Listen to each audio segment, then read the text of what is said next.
Hello, hello. I know the past 4 days have been incredible. I know I'm personally exceptionally excited about being able to attend a conference where I can wear my jeans and sneakers and talk about women and girls and the importance of inclusive education on International Women's Day wearing my niece's favorite horsey shirt. So,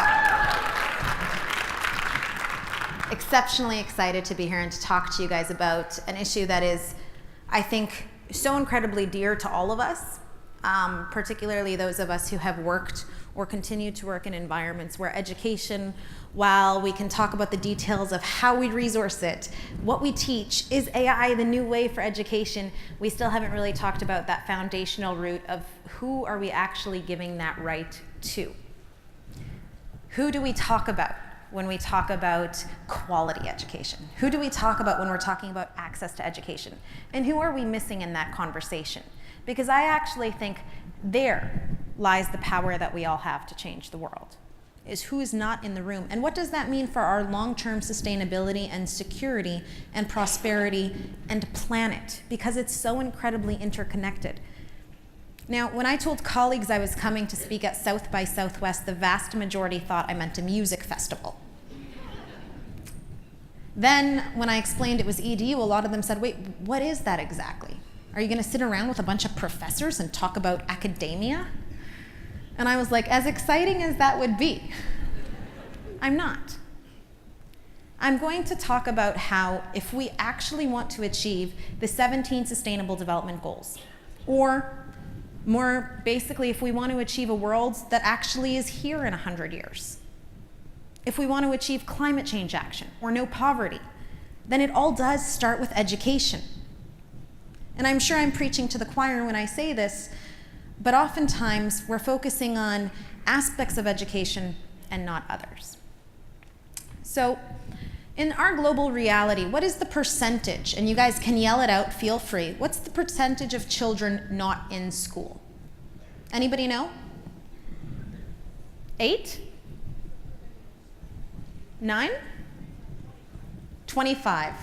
Somewhere in the middle. About 15% of today's children are not in school. 263 million out of 1.8 billion. It's an incredible number. Now, what does that actually mean? What does that actually mean? If you don't have an education, if you don't have the opportunity for basic literacy skills, and there's 101 million youth worldwide that lack those basic literacy skills, which means they've gotten to a point where it's very unlikely that we're going to be able to get them into an education facility, right? The vast majority of drop-off we see is actually after the primary school years. So 101 youth means that they're not very likely to expand on those literacy skills as they get older. That's not going to change. That's static, and it's increasing. As connected and as advanced and as incredible as the world is getting, as small as it's getting in many ways, that number is actually on the rise. So what's the solution then? 101 million youth lacking literacy skills. What does that mean for our job force? What does that mean for the transition we find ourselves in, this fourth industrial revolution, this recognition that a lot of underpaid, lower labor jobs are going to be automated? For the livelihood of the vast majority of people that fall into this category, that means it's gone. Now, in order to actually find out what's going on, we have to ask ourselves, what are the causes?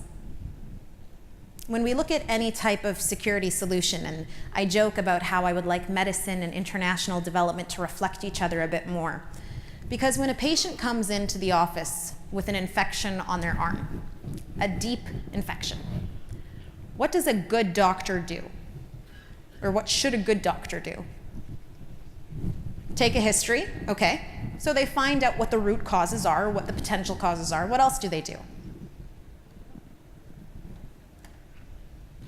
Feel free to yell it out. Sorry? Fix it. Good job. Yeah. A+ on that one. I'm gonna give you a point for effort, for sure. You participated. Class participation is good. Clean the wound. You're going to debride it. That means you will clean it literally to the bone. It is incredibly painful. It is incredibly time-consuming. It is incredibly expensive. It needs skill. It needs foresight. It needs for you to understand. And then you're going to give them antibiotics, right? But what does that mean if you do that properly, if you truly clean that arm properly? That they will not come back to you in 2 weeks asking for an amputation. That it will not spread to the rest of the body. Now, I think it's so incredibly important that we start looking at global education and security in the same way. We have to stop putting Band-Aids on challenges.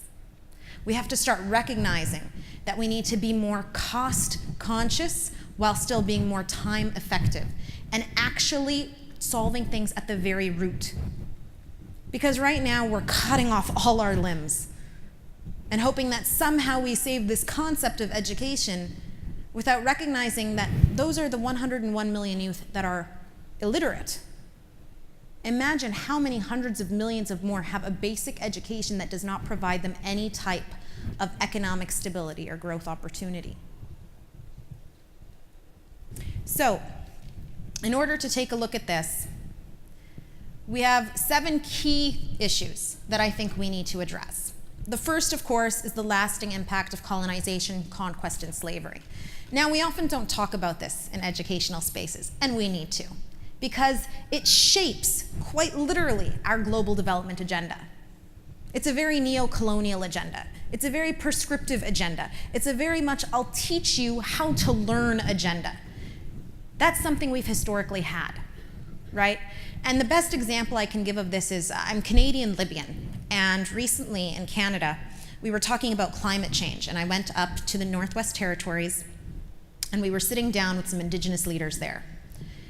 And one of the experts on climate, university experts, said, what we need to do, guys, is we need to only work with the environment. We need to take from the earth. We need to use things in their entirety. No waste. We need to respect Mother Nature. And one of the Indigenous women, First Nations women, chuckled. And she said, wait, you're coming here and telling us what we've been telling you for 200 years and calling it science? This is common sense. And it's true. We have shaped a bulk of our educational systems around negating people's traditional knowledge and imposing our own. We've done that with the development agenda. We do that every day. It's also impacted the way we resource education. As a globe, we are more likely to invest in quality and innovative education in some regions than we are in basic literacy skills for other regions. The reason? Because people think that money won't be used that way anyways. What are they going to do with it? They don't even have a good economic market to join. I've sat in rooms where people have debated putting $10 million into a university because they felt that that government needed to be taught a lesson. We have to talk about the lasting impact of our histories, how that's shaped our education systems, and how that's shaped who isn't in those rooms. And when we talk about that, we also have to talk about who creates those policies and those resource plans today, because they come from particular parts of the world, and other countries are entirely underrepresented, which means those voices are not heard in decision-making rooms. The second thing, and this is my personal favorite, obviously, is gender. Now, I'm going to get into a lot of detail about gender, but the reality is that over 60% of those illiterate youth are women and girls, right? Over 2/3 of children out of school are girls. And there's a very interesting intersection about the importance of girls' education. We'll get into it on the next slide, but it's quite important. The third is cost. And it comes back down to resource management. It comes back down to if you are a country that has on average $148 a dividend per citizen, and your healthcare costs $80, and your infrastructure costs $20, and your security costs $10, and your telecom costs X amount of money, then what do you actually have left for education? And when you dilute that, when you look at that from a family level, and you have 6 children, and of them 3 are boys, and the 3 boys want to go to school, and society has taught you that sending your boy to school is going to give you back greater economic dividends. That's who you send. So cost, both on an individual and a governmental level. Then, of course, we have health. I would add under health, sanitation. Health becomes exceptionally important, particularly for girls. And now we're beginning to see all these different intersections and connections, right? We've been taught historically that girls do not deserve education as much as boys do. We then look at the cost parameter of it, and then we look at health and sanitation. One of the biggest drop-offs for girls' education in particular is when they get their periods. When they get their periods. It might seem completely disconnected from education, and yet it's one of the greatest factors. And the reason is either because the schools don't have the facilities, or culturally they think the girl has grown and no longer requires education. Now, the best example I can give here is we were working on a project, and as many of you who might work in the development space know, people love numbers. So they said, we need 2,000 girls in school, which kind of made me chuckle a little bit, because that shows that the culture has improved in this region. And so they went to this community and they spoke to the moms. And they said, we're going to do cultural education awareness for these mothers, so they know girls should go to school. So they sat with these moms and they told them about culture and how girls should go to school and it's archaic that they don't, et cetera, et cetera. And for the women who stayed, they waited until the end and they said, one of them, bless her, said, I have a PhD. You think I don't know school is important? But the reality is my daughter is safer in her house than she is in a school, and I can teach her here where I know she's in one piece.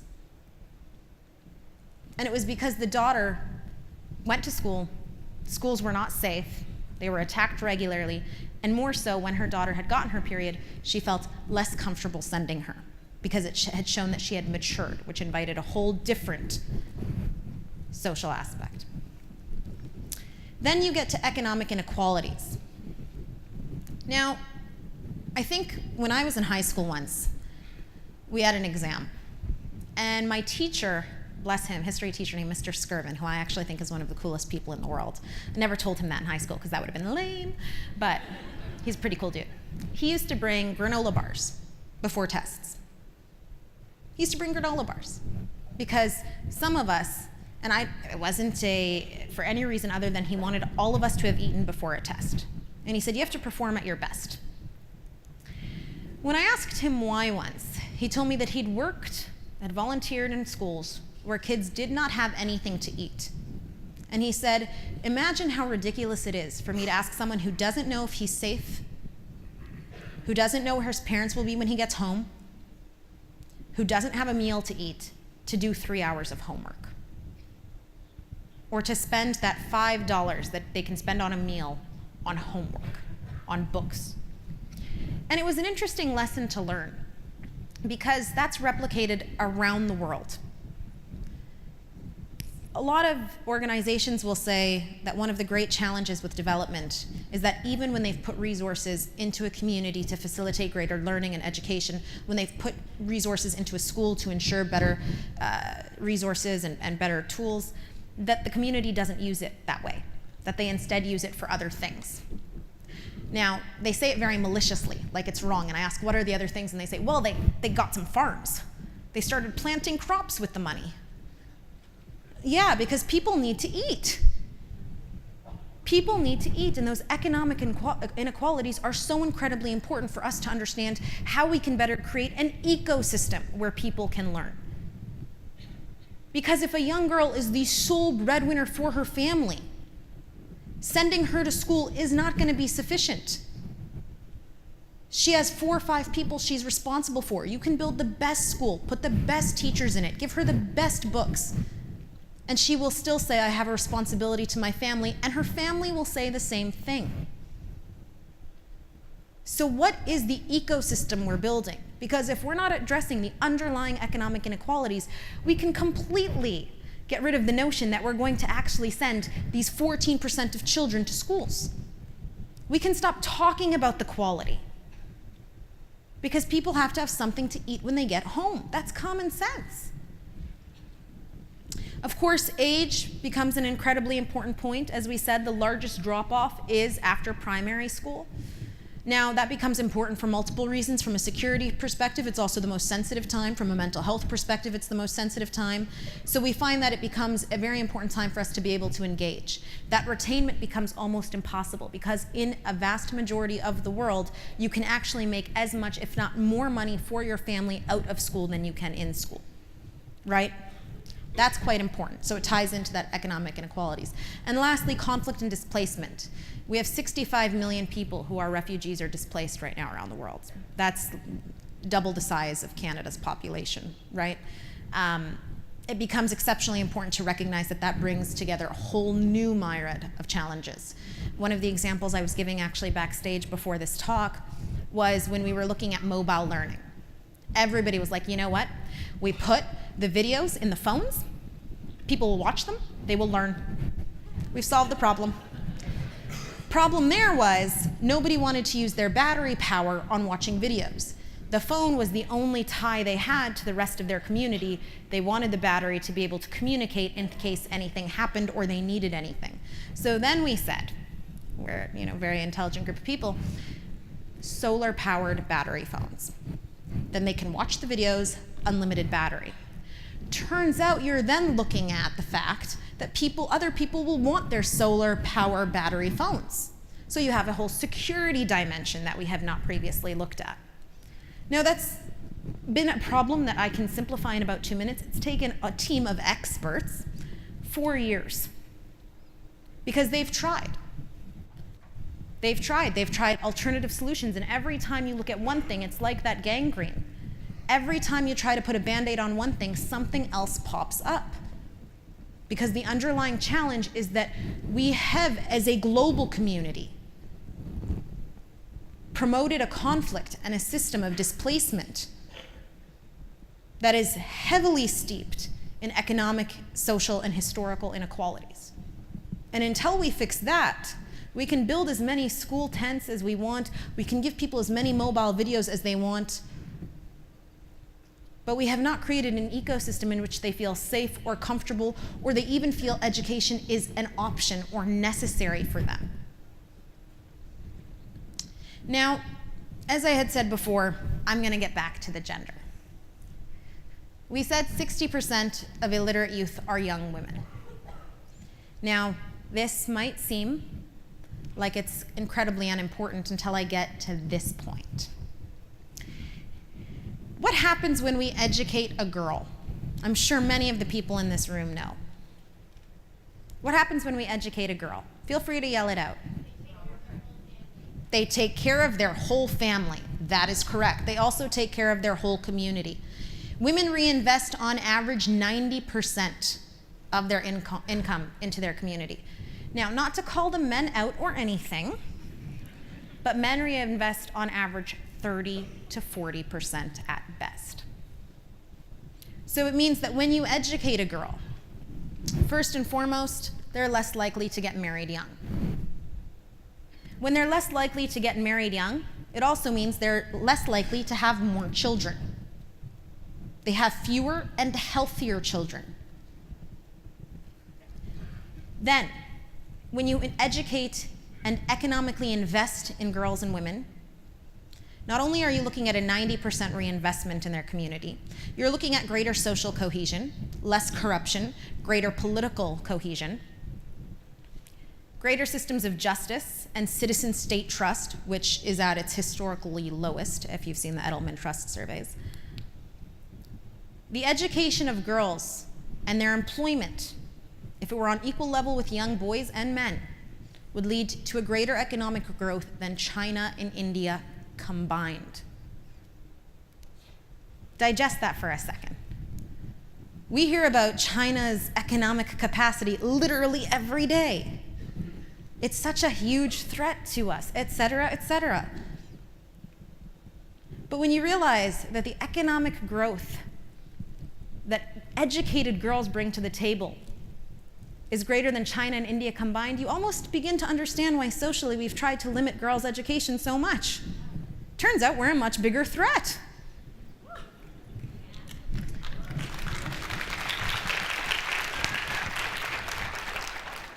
But here are the two key things that I've taken away from this, aside from just how incredibly interconnected this conversation is.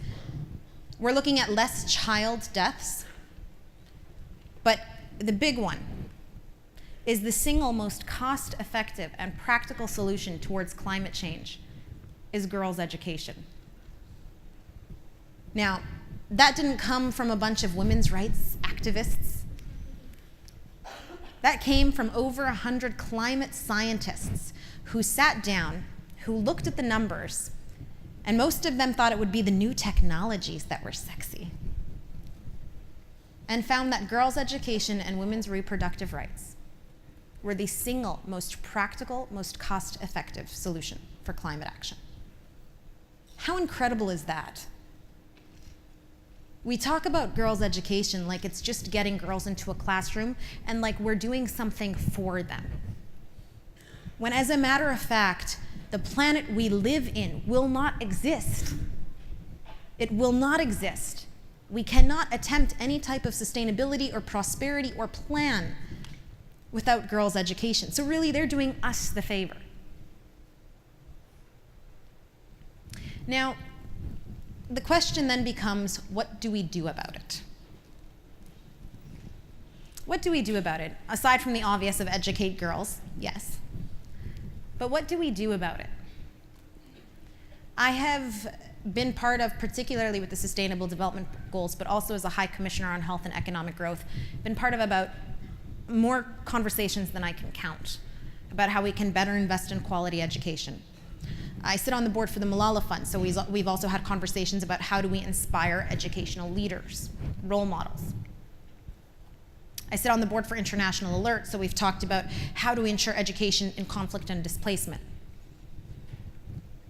And I sit on the board for Malaria No More, where we've talked about the impact of infectious disease and of infectious catastrophe or health catastrophes on education. The fact that the Ebola crisis of 2014 means millions of children will go without access to education for the next 2 to 3 decades. It did not end in 2014. So we talk about all this, and then we ask ourselves, well, what do we do? And the best we can do is kind of pull at straws. Everybody tries to put a Band-Aid on their area. We can do this in conflict and displacement centers. We'll invest more money in educating girls. We'll get the Global Replenishment Fund to do this, X, Y, Z. And as much as it pains people to hear it, if we do not actually look at the reasons children are out of school, we will not get them back in sustainably. That starts first and foremost with examining our global inequalities, whether they are historically rooted or they are due to modern globalization. We have to look at our inequalities. We have to challenge our heads of state, our politicians, our senators, our congressmen and women on the way that refugees and immigrants have been treated. We have to challenge them. If you claim to be a feminist foreign policy, then you cannot be part of a global arms trade. That is more debilitating for women's rights and girls' education than almost anything else. And if your government is part and parcel of a large group bombing one country, ask. These are your task dollars. Ask what they're doing towards education. Ask how they're investing in the long-term sustainability of that community. I think what's been most difficult, bridging, in my own personal experience, the worlds of health and governance and attempted diplomacy and education, is that it is difficult to see, from my perspective sometimes, all of the challenges for a family, particularly for a young girl. When I go and say, listen, I'll make sure this school gets resourced. We'll get good teachers here. And every time I felt like I was hitting a roadblock because she would give me another challenge. I can't do it for X reason. I can't do it for Y reason. And it got to the point one day where I said, well, what can I do? And she said, you get to be in rooms that I don't get to be in. You get to talk to people who can stop this from the beginning. And for me, that was a wake-up call. Because my expertise, my ability, the best way that I could change a situation or move to change a situation was not by being on the ground and building a school. That wasn't where my expertise lied. And for most of us, our expertise is in different places. Some of us belong to educational institutions here.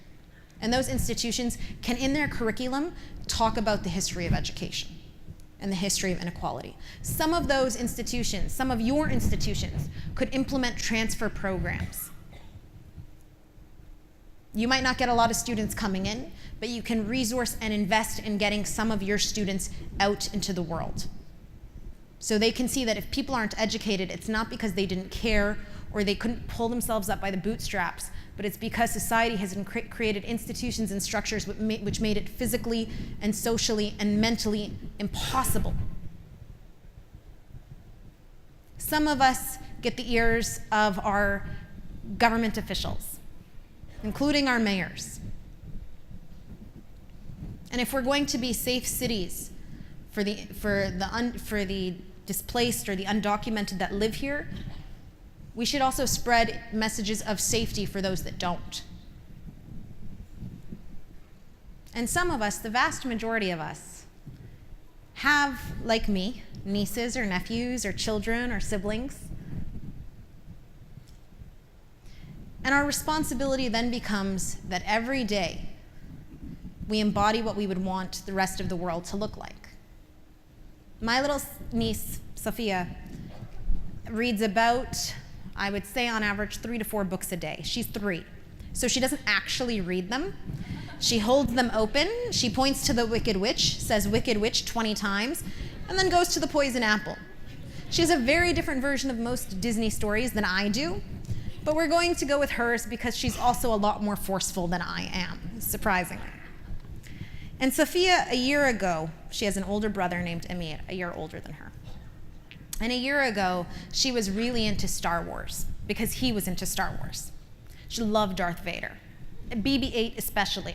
There's something about BB-8 that makes 2-year-old girls just think, I want that. This year for her birthday, in December, her theme was boa constrictors, wicked witches, unicorns, and horsies. Yeah, yep. About 8 of my siblings stayed up making a huge snake cake for her. When I told her, your snake cake is nice, she said, it's not a snake, it's a boa constrictor. And I find it incredible to see her learn. I do. I'm mesmerized by it. I'm not a kid person by nature, but my God, she's a genius. She really is. She is so smart that I honestly think I am glad I will probably not be around when she takes over the world, because she is a diabolical genius. She truly is.